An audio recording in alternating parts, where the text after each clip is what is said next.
Assalamualaikum warahmatullahi wabarakatuh.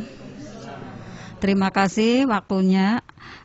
Masih berkaitan dengan pertanyaan yang pertama. Ini berkaitan dengan amalan yang merugi yang disebabkan karena kesalahan yang belum mendapatkan ampunan atau permohonan permintaan maaf yang belum dikabulkan oleh sang yang kita maaf. Andaikan seperti ini, ada keluarga kita yang semua orang mungkin tahu kalau dia punya banyak kesalahan, tetapi dia belum sempat meminta maaf kepada orang-orang di sekelilingnya. Mungkin karena orang itu terlalu sombong, merasa dia benar sendiri, jadi merasa saya benar, tak perlu saya minta maaf dengan orang-orang di sekitar kita. Sampai akhirnya ajal menjemput. Andaikan terjadi seperti ini, apakah permohonan maaf dari keluarga ini bisa disampaikan oleh keturunannya untuk memintakan maaf kepada tetangga, saudara, dan lingkungan yang pernah disakitinya? Itu pertanyaan dari saya. Terima kasih. Assalamualaikum warahmatullahi wabarakatuh.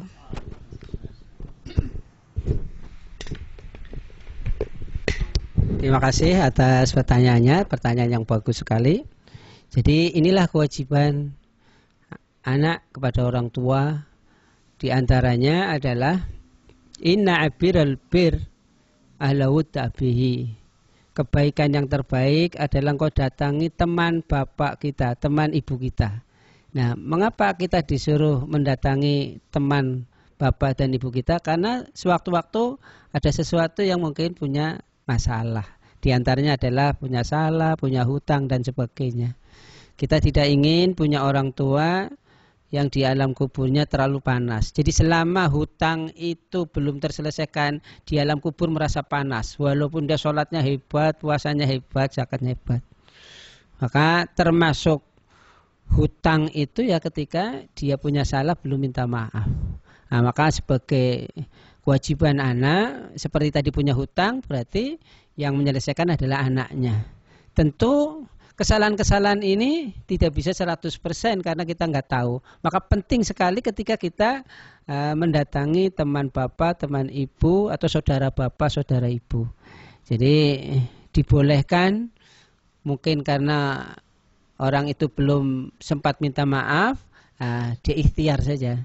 Hakikatnya itu wallahu a'lam. Dia ikhtiar agar hakul adam bisa dimaafkan. Mudah-mudahan yang pernah disakiti misalnya oleh orang tua kita mau memaafkan. Intinya begitu. Tetapi perlu diketahui Bapak Ibu, apabila kita punya salah misalnya, terus mau minta maaf, kok yang dimintai maaf nggak mau terima? Pokoknya nggak terima lah. Mungkin sakitnya sampai di mana? Di sini ya sakitnya. Akhirnya gimana? Apa kata Rasulullah? Jadi suatu kali Rasulullah kedatangan sahabat, dia berkata, ya Rasul, innali korobatun, saya punya sedulur, punya saudara, punya famili. Asolahum wa yaqta'uni, saya sering silaturahim tapi dia malah memutuskan aku. Saya sering wa ahlumu anhum wa yasiwalaya, saya sering berbuat baik tapi dia malah berbuat jelek.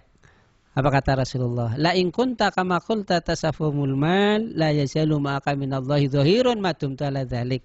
Kalau memang apa yang kau katakan benar, seolah-olah kamu hanya menyuapkan debu ke dalam mulutnya, asal kamu ikhlas terus berjuang, pokoknya minta terus, minta maaf, minta terus. Nah, kalau dia belum memberi maaf dan sebagainya, itu urusan mereka. Ya, selama itu insya Allah kamu akan ditingkatkan derajatnya. Jadi kita nggak usah malu-malu, nggak usah segan-segan untuk minta maaf. Hatta yang dimintai maaf belum memberi maaf. Ya mungkin berbagai cara ya. Mengapa dia belum memberi maaf? Nah, ada apa? Mungkin cara pendekatan dan sebagainya.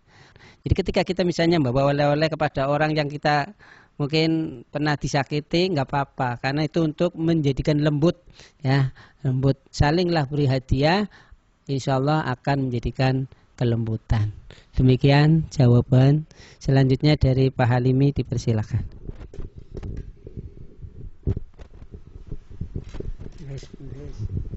Buka.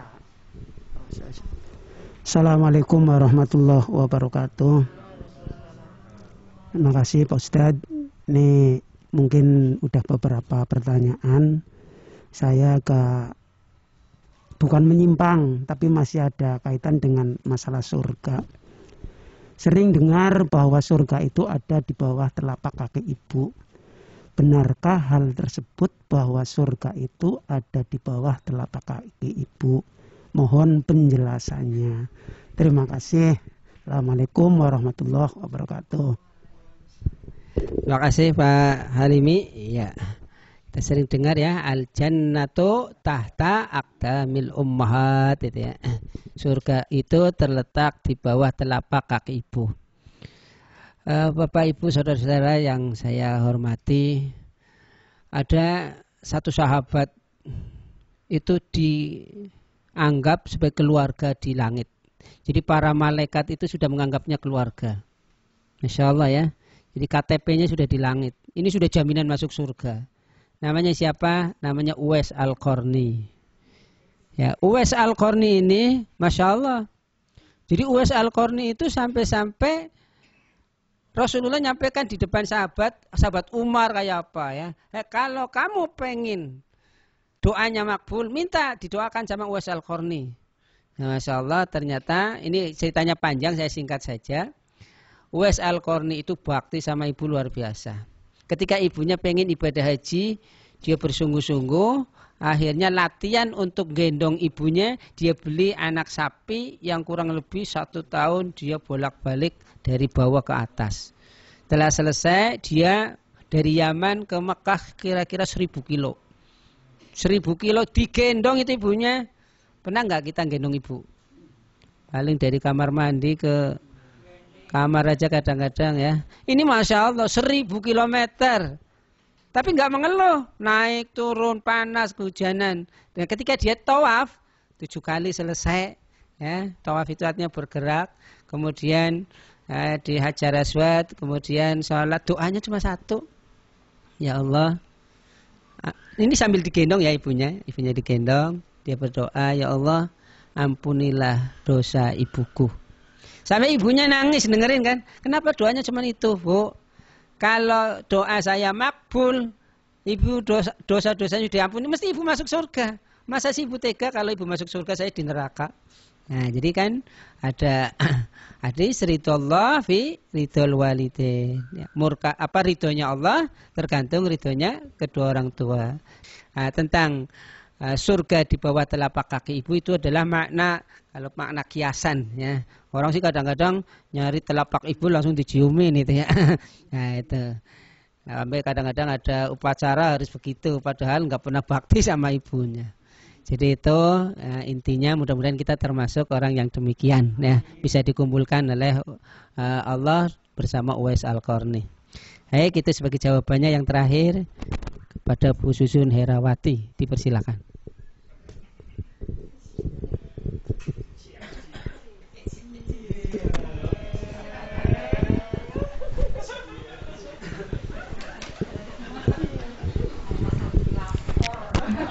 Assalamualaikum warahmatullahi wabarakatuh. Terima kasih atas waktunya yang diberikan kepada saya untuk menyampaikan beberapa pertanyaan. Yang pertama, masih berkaitan dengan pertanyaan yang tadi dari Bapak Halimi mengenai surga di bawah telapak kaki ibu. Yang ingin saya tanyakan, misalnya ada seorang ibu yang nyuwun sewu, perangainya agak kurang baik,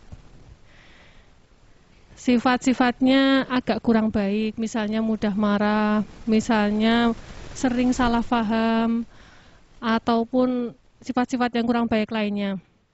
Nah, kita sebagai anak dalam kondisi yang seperti itu tentu dilema. Kalau kita berani, kita juga berdosa. Kita berusaha untuk memahami, juga agak kesulitan. Seperti itu terus terjadi. Kita sudah berusaha mengingatkan, kita sebagai anak juga wajib untuk mengingatkan apabila ibu berbuat tidak baik. Tapi tetap saja seperti itu misalnya. Kira-kira tips apa yang bisa Pak Alif berikan kalau kita menghadapi ibu yang seperti itu? Ini cuma contoh nggih Pak, karena dalam kehidupan kan kita bermacam-macam, tidak semua seorang ibu itu seperti yang kita idam-idamkan. Ibu yang dia penuh kasih sayang, pasti sayang dengan anaknya, cuma ada sesuatu yang mungkin karakternya agak keras ataupun seperti apa sehingga menjadikan sering terjadi kesalahpahaman antara anak dengan orang tua. Itu yang pertama. Kemudian pertanyaan yang kedua berkaitan dengan tadi pertanyaan dari Pak Pram yang kita harus meminta maaf terlebih dahulu. Sebelum kita meninggal kita harus bisa meminta maaf kepada seorang yang kita berbuat salah gitu nggih. Bagaimana kalau kita itu melakukan kesalahan yang tidak sengaja? Kita tidak merasa kalau kita itu pernah menyakiti seseorang, tetapi ternyata dia menyimpan marah dengan kita.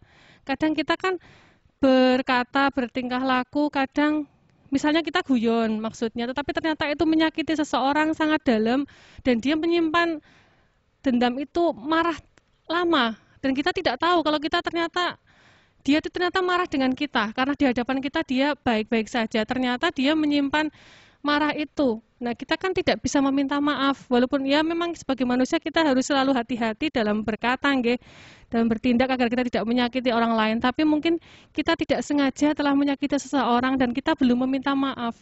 Itu bagaimana? Terima kasih atas waktunya. Sebetulnya masih banyak lagi pertanyaannya, tapi nanti waktunya.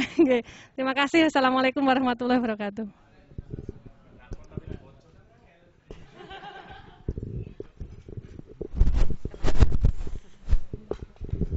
Baik, ini pertanyaan yang terakhir. Insya Allah nanti kita sambung pada kesempatan yang datang.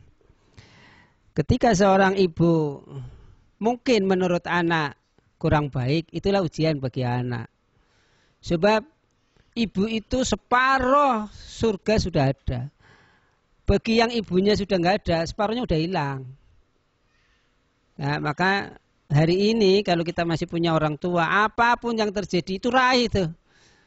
Mungkin menurut kita menyebalkan, rewel biasanya, itu nggak masalah. Memang itu ujian bagi anak. Ya.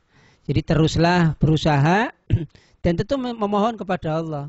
Ya Allah, biar saya kuat menghadapi ya, mungkin perangai ibu yang kurang bagus menurut kita. Tetapi yakinlah sebenarnya apapun dunia dan isinya, kalau dibandingkan dengan kasih sayang ibu, kasih sayang bapak itu nggak ada harganya. Anta wa maluka li abika. Engkau dan seluruh hartamu itu kalau diserahkan kepada orang tua nggak cukup.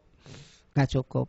Maka saya sarankan, kalaulah keadaan yang mungkin membuat kita agak marah dan sebagainya, nah itu kita belajar ikhlas. Nanti kita nyesel kalau orang tua kita udah meninggal. Kita akan nyesel kalau bapak kita udah meninggal. Kita akan nyesel kalau ibu kita udah meninggal. Tetapi ini luar biasa. Hadapi ini ujian yang perlu. Ini kadang-kadang itu ujian itu ya kan bagi orang yang beriman itu sebenarnya baik semua. In asobatu sarra, apabila ditimpa ke lapangan dia bersyukur.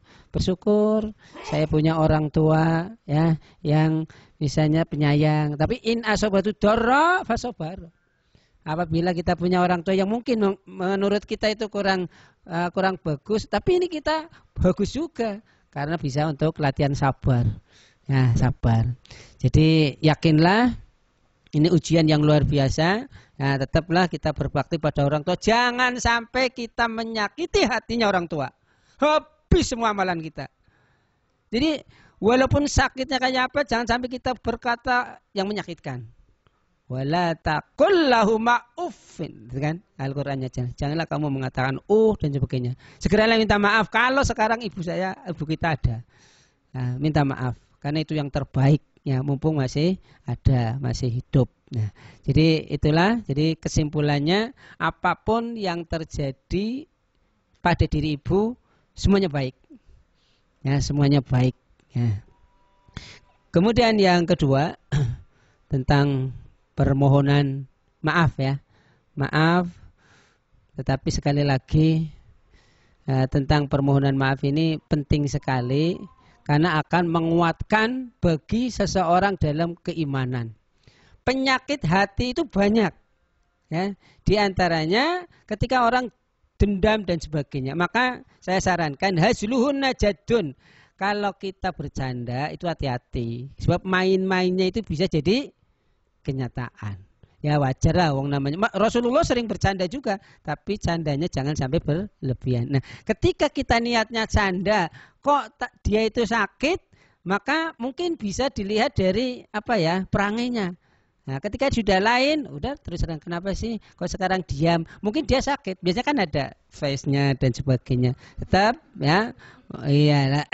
Maksudnya mau bergurau, tapi kok dia ada apa ya, atau mungkin pokoknya yang lain, segeralah datangi dan minta maaf ya. Kalaulah sampai kita nggak tahu lah, pokoknya sampai dia dendam dan sebagainya. Kalau kita misalnya nggak tahu, itu karena nggak tahu sih ya, itu kan nggak terkena hukum. Tetapi yakinlah dengan memperbanyak istighfar, itu dosa-dosa kecil otomatis hilang. Maka ini pentingnya astagfirullah 100 kali setiap pagi dan seterusnya, itu untuk menghilangkan dosa-dosa kecil. Nah, teman-teman, karena waktu mungkin sampai di sini dulu. Insyaallah nanti kita akan sambung pada kesempatan yang akan datang. Allahumma alif baina qulubina, ya Allah lembutkanlah hati di antara kami, wa aslih dzata bainina, satukanlah di antara kami, wahdina subulas salam. Subhanaka Allahumma wa bihamdika asyhadu an la ilaha illa anta astaghfiruka wa atubu ilaik. Wa lakum minkum. Assalamualaikum warahmatullahi wabarakatuh.